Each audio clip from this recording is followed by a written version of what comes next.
2, 1, and we are live. Paul, go to your Facebook, go find actually this live stream. Let's make sure people actually are going to join us for this. So today, actually, we're going to be doing a deep dive into social dilemma. So yeah, you might want to. Okay, you got that. So we're going to be doing actually social dilemma, the documentary, if we want to call it that, yes. the propaganda, if we want to call it that, the really well-made commercial for Facebook and Instagram ads, we can call it that. There's a lot of things actually that we can call it.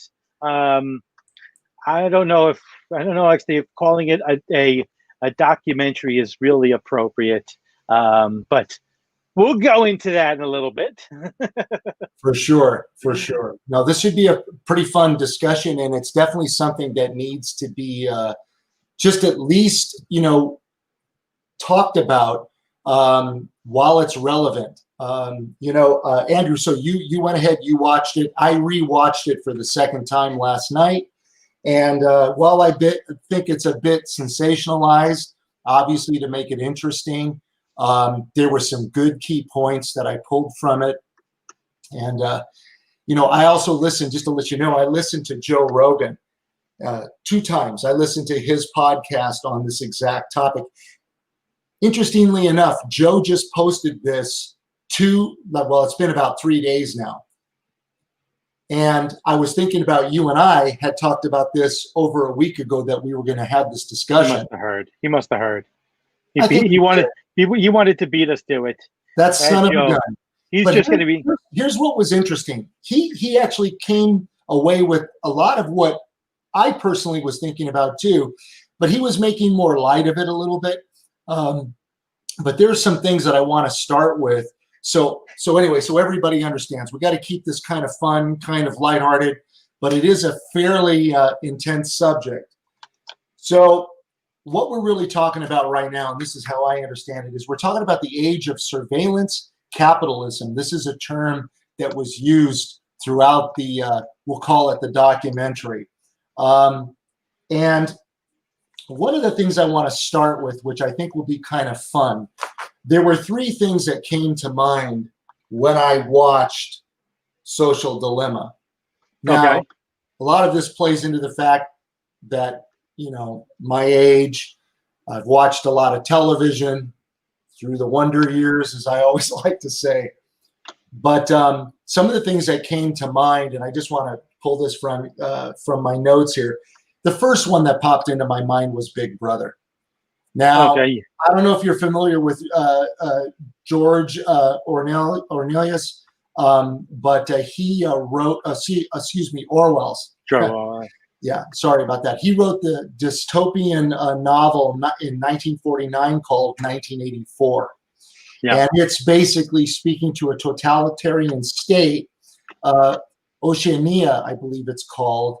And they basically have control. So the idea is government surveillance with listening devices, cameras, Big Brother being the head of the totalitarian regime. Hope I said that right. And that was the first thing that popped into my mind. Then the second thing that popped into my mind, for those of you that are Outer Limits enthusiasts, which I am, and I used to watch all the 1960s series episodes, and this one was in 1963 called OBIT, O-B-I-T, which stood for it's called the Outer Band Individuated Teletracer, Outer Band Individuated Teletracer. And ultimately, there was a gentleman by the name of Jeff Corey. He's a good actor, and Jeff plays this sort of administrator. And what they've got is they've got this surveillance device called OBIT, and OBIT it has like a 500-mile reach, and it can go and listen in. It was like intelligence. You're going in, you're listening in, you're going into people's homes. It was basically invasive of privacy, right? With this kind of like the telescreens? Say it again? It's like the telescreens? Sort of like from 1984? Yeah. So I wrote here, it had a prying eye. It was basically a prying eye. So this surveillance system basically allowed this organization to start using these machines to begin to do surveillance. But the idea is what happens in this is it becomes addictive. And Jeff Corey, unbeknownst to the rest of these scientists, he's actually an alien. He came from another planet, and their goal was to put the machine into play, build other machines, get everybody hooked on the drip, play to our emotions, play to our weaknesses, play to the fact that, that we just, that's just our nature, okay? To voyeur, to want to peer into other people's privacy, into their lives. And so the best part of it is that Jeff Corey then gives this monologue. It's an amazing monologue, and I think everybody should listen to it. It's a bit over the top, but think about this. This is back in the 1960s. Again, it's a spin-off of George Orwell's novel, but this is pretty cool. He says the machines are everywhere, demoralizing, demoralizing our spirits, breaking our spirits, creating such rifts amongst all of us and tensions in society that no one will be able to repair them. And I found that really, really interesting, because that is so much in accord and in concert with Social Dilemma when I think about where we are today. So I kind of wanted to open with that, because I thought that was kind of fun and interesting. The fact that, there was writings on Big Brother, obviously, and then Outer Limits did their spin of it, and I thought it was really cool. So again, let's go back. We're in the age of surveillance capitalism. So I want to just, Andrew, let's just kind of get into this, because, one of the main points, and then you and I can kind of go back and forth here, is changing our perceptions or our imperceptions ever so slightly, a gradual change in behaviors. That's what this is all about. And obviously a lot of this is done through the algorithms, okay, which are basically, reaching out to us. The other piece I would like to say is that if you're not paying for the product, then you are the product. And that was one of the main points in Social Dilemmas, that we as people are the product. So let's just kind of spin from there, and let's just start going back and forth.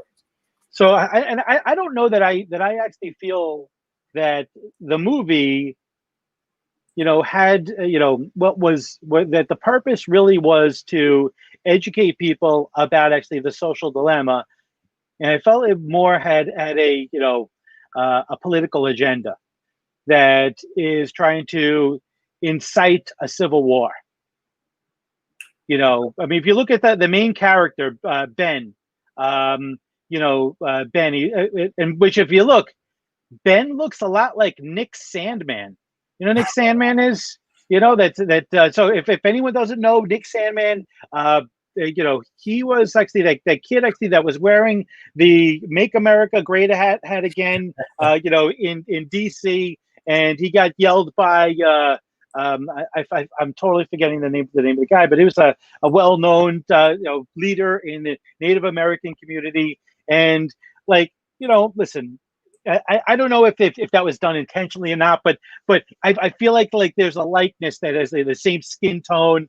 But putting that aside, there is definitely a point, about that we should be aware of these algorithms that you talked about, are being used to control us.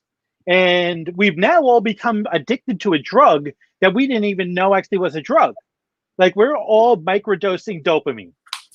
It's basically what we're doing. We are microdosing dopamine.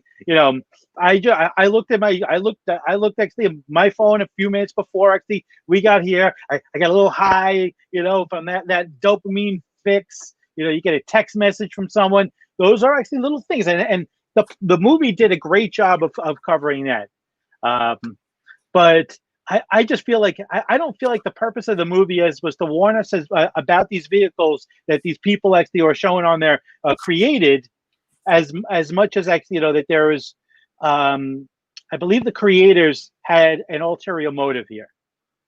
Well, look, so what you're essentially, if I'm hearing you correctly, your point of view is that they obviously sensationalized this and they're using it as propaganda, right to the point. And I get that. But there's also truths to this, And there's also some interesting aspects of it that, in my opinion, play to some of our vanity, our addictions, our weaknesses, our ego.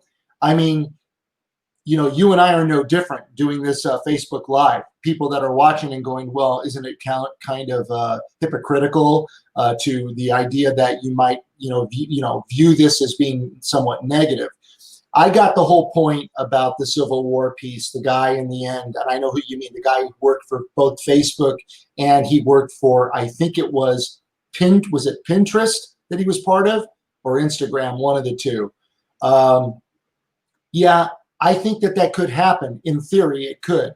The idea, going back to my reference to Obit, was that when the aliens come to finally take over our planet, so to speak, we will be so invested into the machines and eating at each other that they won't even have to have a war with us. They won't have to fire a single shot because we will have done it ourselves. That's the idea behind that message. And in a way, when you think about the polarization going on right now, the idea that what is really fact, these are things that Joe Rogan was talking about. What's fact? Do we just get to make up our own facts? This goes back to you and I having the conversation the other day. What was the one we just did? Life Lesson, which ironically was talking about this very kind of thing. And there was another one that we did before. You and I did one called Information Age. Now, what I'm referring to here is when we did our 30 Days of Thought with Jay Duran. And when you look at all this and you think about it, each and every one of us right now, we're all subscribing to it. My wife subscribes to it. I subscribe to it. Everybody in the mortgage industry that I know subscribes to it. There are a few people, and believe it or not, even millennials that I know, okay, and maybe what's the other one, X-Gen, that have shut their Facebook off. They're kind of throwing a finger up to it. They're not getting involved. However, Facebook is for boomers. Okay, but listen, I agree. And they're using Instagram though, okay? Yeah. Which Instagram, I don't see the same kind of dialogue there. Instagram, they're like quick little snap pics, little blurbs. I don't know if I can compare it to Facebook, but I'll say this much. Facebook's become a platform for anybody with a voice to say whatever they choose to say. And I go back to the same thing. If you're going to get out there and you're going to talk about things, you need to have some fiduciary responsibility in what you're talking about. Have some knowledge behind what you're presenting.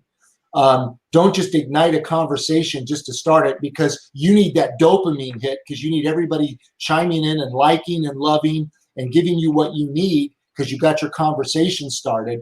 But the reality of it is that, there's a lot of good out there. I go back to the same thing. YouTube's the #2 search engine in the country, in the world. And the reality of it is we use that. And there's a lot of good information on YouTube right now if you choose to look for it. There's also a lot of shallow-minded, senseless stuff that, So, Paul, I don't want to get too far away from a point that you just made. Sure, so sure. Let me cut in here. Because you said something about actually about being prepared. You have a fiduciary responsibility, and I don't know necessarily that I think actually that if you feel something, you should go out there and share it, and other people should be okay with having an opposing view and not actually saying I'm going to block this person. We've come to actually a point actually where we can't have conversations where if you post something because you're believing actually Trump or you're believing Biden, that everyone actually is going to pile on, either rah rah or go the other direction, and they're not. No one's having conversation, and I think actually that. It's good to be prepared. You should actually have, your thoughts, have your research. You do have a fiduciary responsibility when you're using these things, when using these communication tools. But I think it's important actually that if you feel strongly about something, that you should be sharing. And I don't think so. Let me chime in. I don't disagree with you. I don't disagree with you. That's not what I'm saying. Okay. You should be able to share what you choose to share, but then at the same time, in the back of your mind, if you're going to share something and you're going to espouse it as if it's fact, then please make sure you have your facts in alignment. That's Okay, all yeah, I'm saying. I agree. 100%. That's Yeah. all I'm saying. Yeah. Because to me, you're entitled to feel the way you feel. I'll go back to the thing. Alan Lightman had that transcendent experience that he shared, that he said, I can't prove this with science. I can't disprove this with science. I can't tie this into religion. I don't know how to explain this, but I'm the author of that moment. I'm the author of that experience, and that's all I've got, and I'm going to share it with you. Are there other people that have had experiences similar to this? And so there's that. That's okay. That's not what I'm saying. But if you're going to go out there and just be volatile, or go back to the same thing, right now we're in a red and blue, we're existing in the red and blue antipodial environment right now. One's the antithesis of the other, and people will just stick their flag in the ground and not even listen to what's coming from the other party. I would say and encourage people to, try to be a better listener, try to be an active listener, and listen to what the other party's saying. And I get it. The challenge with that is, depending on what you listen to, and depending on, let's get into this, depending on your behaviors and what the algorithms pick up, or what you're going to be fed. It can even go as far to say that what I think is a fact, that the algorithms will align in such a way and feed me what I want to hear. So I go, yeah, son of a bitch, I am right about that. But in reality, you could be getting information that tells you that you're right about it. I mean, that's what's scary. And that's why I go back to my point. I don't mean to get so preachy here, but I get back on my point to say, do your homework. We all have to have a consensus of what the general truth is. That's why I go back to the same thing. That's why I do trust in science, because to me, I want something that I could, observe, measure, measure, and repeat over and over and over, to where I can say, let me ask you something. Makes sense. Do you like using Facebook? Do you enjoy it? Now, forget about business purposes and just give me a short answer. Do you enjoy using Facebook? For this stuff, I do, but it's not my primary go-to. LinkedIn is my go-to. Okay. And now, you already know that answer, though. So, and is it for LinkedIn? Is it just for business purposes? Because listen, we're friends with the people we do business with, which we're connected to on LinkedIn, and there is a lot of social activity. So, is LinkedIn for you just a utility to do business? For the most part, it is. It's the right platform. Okay. So I think I feel like actually this doesn't even apply to you. What because does it, Andrew? The social dilemma. The social dilemma. What, brother? I'm not following. So, I mean, listen, I myself am guilty of this. I spend a lot of time actually, on social media, looking at what people are saying, reacting. I believe you too. So but something, I also, I like, and I see the problem is I used to enjoy engaging with people that have other opinions. And I used to actually, but you can't do that anymore because we're in this cancer. There's a Freudian slip there. It's a cancer. It is a cancer culture. Yeah, and that show, and that the social dilemma film, I try not to call it a documentary. That social dilemma propaganda encourages the cancel culture, and because they're telling you to cancel all your accounts. No, don't cancel your accounts. You should do like blue-haired Kathy O'Neill. She talked about this. I love this. I love that for her. I wanted to reach into the screen and kiss her when I saw this. It said blue-haired Kathy O'Neill. She talks about, she follows people on, and whether she does this or not, I don't know, but I loved her for saying this. She follows some people on Twitter that she disagrees with because she wants to be exposed to different points of views. And that's, I like, listen, it used to be that, you could sit around a campfire and, Republicans and Democrats and Christians and Muslims and Jews and everyone got along. We just actually shared actually authority. You learn things, but now actually we've come to a point actually where there's a drawing of a drawing in the sand, drawing a line in the sand, I'm worried about that future because people can't have conversations. A lot of actually my people I love and care about have very different political views than me, and I love hearing those different political views, but like I don't know. We're in a place where it's difficult to talk about that. Yeah. No. I think you are right where you need to be, and this is very much in accord with our last discussion. So let's talk about this. So healthy discourse is good. That's not what we're talking about. It's good to have some discourse that promotes good debate, that promotes critical thinking, that allows you to go back and reevaluate what you thought you might have known, and be open-minded and humble enough to go back and go, you know what, I need to reevaluate this. This individual brings up a good point. That's not really what I got out of the mockumentary. Maybe we'll call it a mockumentary. At the end of the day, there's a couple things that they're talking about, and I feel like, you know what I'd like to do, Andrew? This will be kind of good because it'll keep us kind of on point a little bit, because I can go all over the map really fast. Let's talk about this. So we know that there's algorithms. That's clear to all of us. These algorithms are basically studying our behaviors, our actions, our keystrokes. It's compiling data, because that's the first thing you need to do.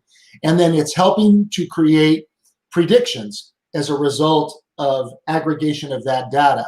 I know that Paul Aceto likes he likes marine biology, or he likes TED Talks, or he likes, whatever it might be that I'm into, I like that. That's not a bad thing. So we're going to keep feeding him what he likes. I get that. That makes that there's some sense to that. And advertisers are going, look, we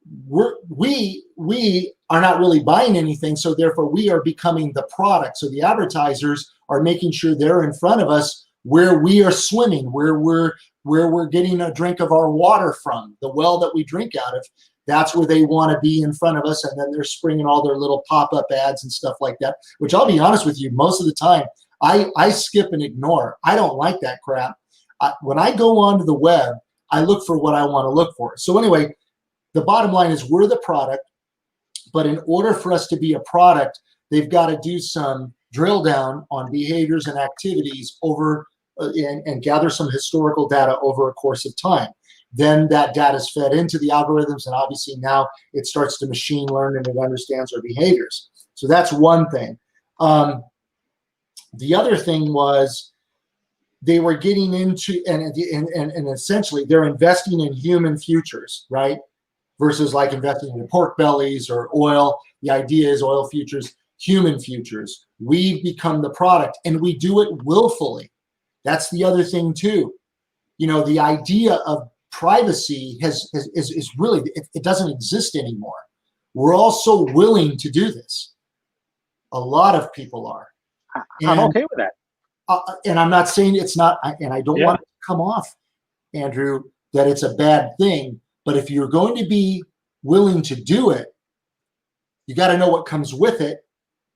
And if you want to play in the sandbox and you're going to put stuff out there, I think you should know what the hell you're talking about a little bit. And the other part was how our younger generation is being affected when it comes to self-esteem, self-image. You used the word earlier, dopamine, being on the dopamine drip. These kids, how they look, how they come off, the puckered faces, all these things that they're doing is very important. And then the big one that I think too that gets pushed, that I also got out of Social Dilemma, and I know my wife Darla, she's tuned into this too, is all the conspiracy theories. Because what Social Dilemma was saying is, we know, I'll just throw myself in, Paul Aceto's a conspiracy theorist. Let's start playing to that. Let's get him involved in groups that just are formed around that. and that's not factual based. Okay, that could get really scary. So the idea is, and this is just my humble opinion, I'm just giving you one man's opinion. You as a viewer have to be very selective on what you're looking to do and what information you use and what information you spit out and dismiss as just garbage. And it's very hard because the facts are getting blurred. Now, I would like to think most intelligent people, we all share some common ground on what is fact. But you got to keep educating yourself because facts change over time. What we think we know today can change tomorrow. So it's a constant evolving beast, if you will. And I'm saying that this is getting bigger and bigger, and it's going to be tough to navigate. It's up to us to navigate it in the right way. And I go back to the point I made earlier, because I got off on a tangent there, is about our young people who it's crippling some of these kids. It has actually happened. I know. So Andrew, I blabbed enough. Tell me what do you think about that? You have kids. So to me, and I think that is actually a concern. No question about it. It's our kids, having an inability to kind of have conversation and listen to other people's opinion because they're siloing themselves with other people's opinions, and the algorithm is kind of encouraging that XD stream. So they're only, so if they only actually like peanut butter and jelly, that's actually what the Facebook is going to say. We're going to show you peanut butter and jelly. We're not going to show you filet mignon. We're not going to show you ham and cheese. We're going to show you peanut butter and jelly. It's definitely, that is actually that point of the movie Social Dilemma. I get it 100%.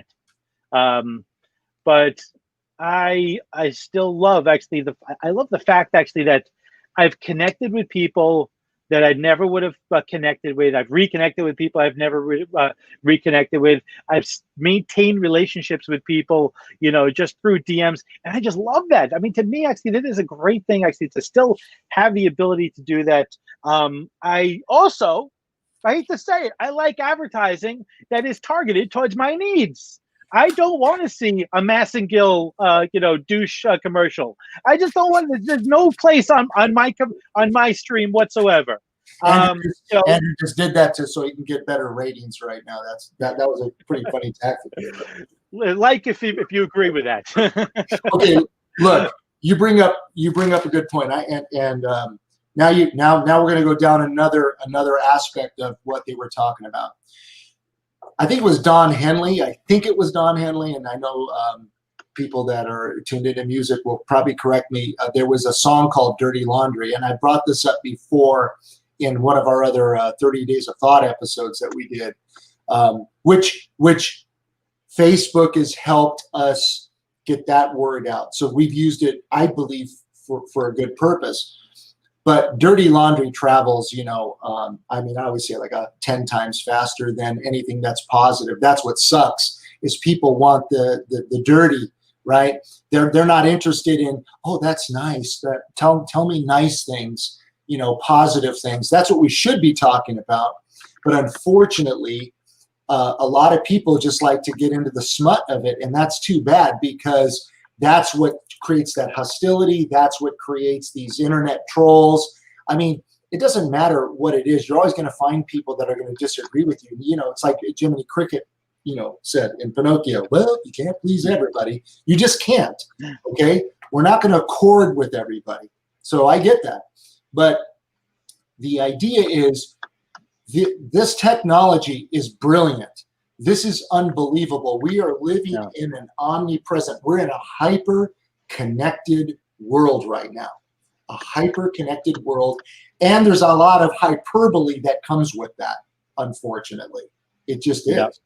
And so we have to learn how to navigate that. Now, you brought up something earlier about baby boomers. You're right.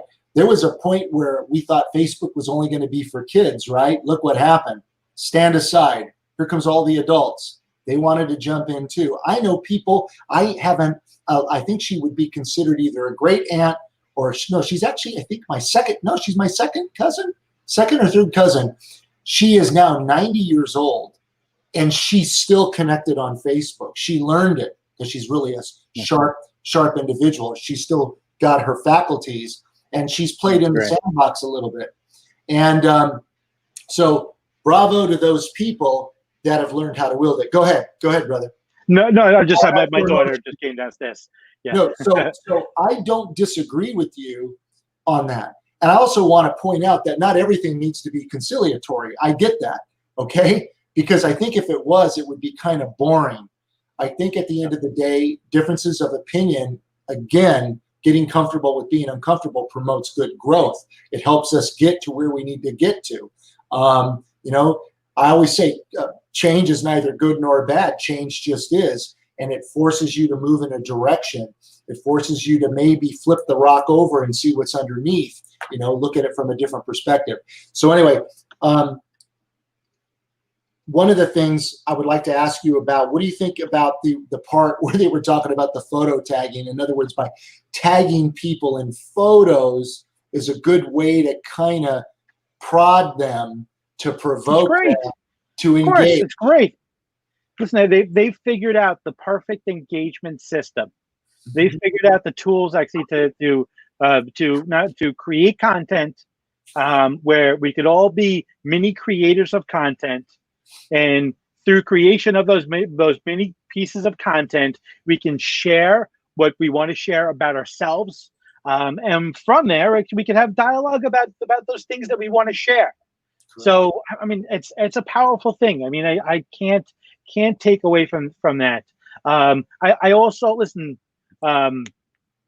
This does make a point actually of this. This movie does remind us that these are powerful tools, and with great power comes great responsibility. So, and I think actually that's something we just need to keep aware. We have some really, really cool things to be able to use here, to be able to target, I want to reach, this specific buyer of iPhones in this area, that happen to be interested in these topics. I mean, it's so powerful to be able to do that.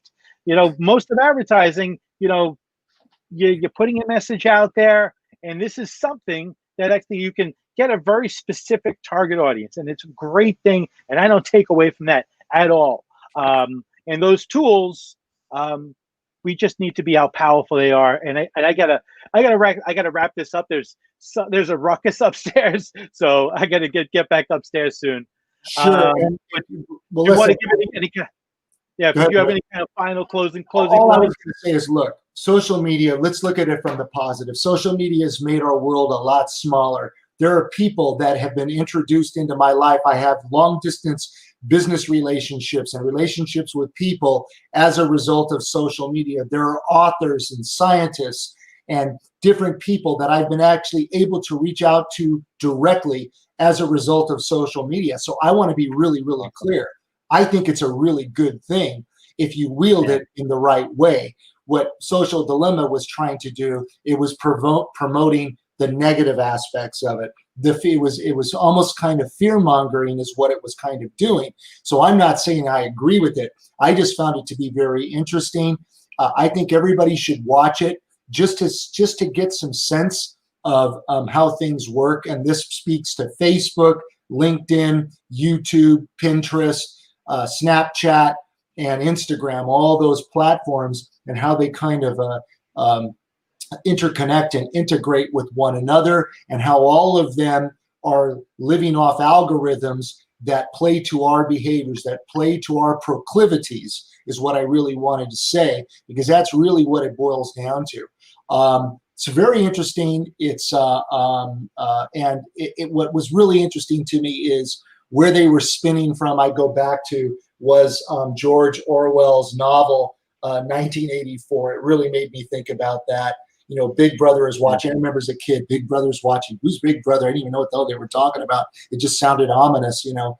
But now we all subscribe. Sounds like double speak plus. Yeah, but now we all willingly subscribe to it. Here's my Social Security.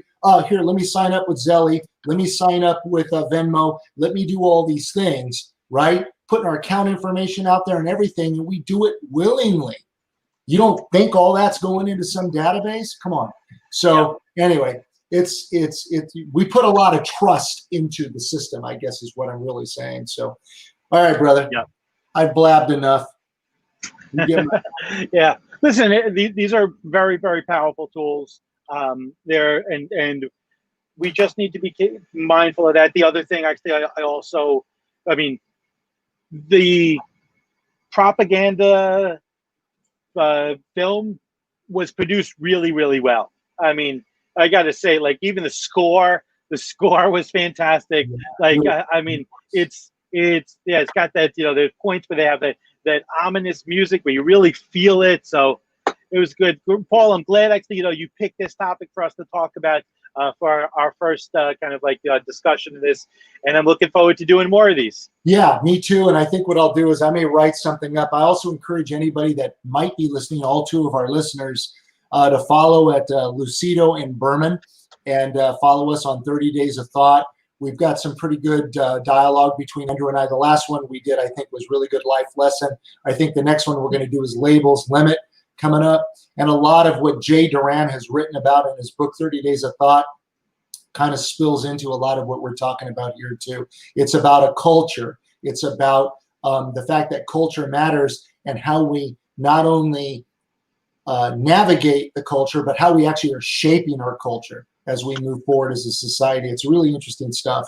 So anyway, I'm good, Andrew. If you're good, this is fun doing this on a Sunday morning. I appreciate it. And I'm going to maybe sit down and rewatch this and see how much of a fool I made of myself here. So anyway, brother. Great points, man. I love it. All right. Love doing this with you. I can't wait to do our next. Sounds good. All right. Have a great Sunday, everyone.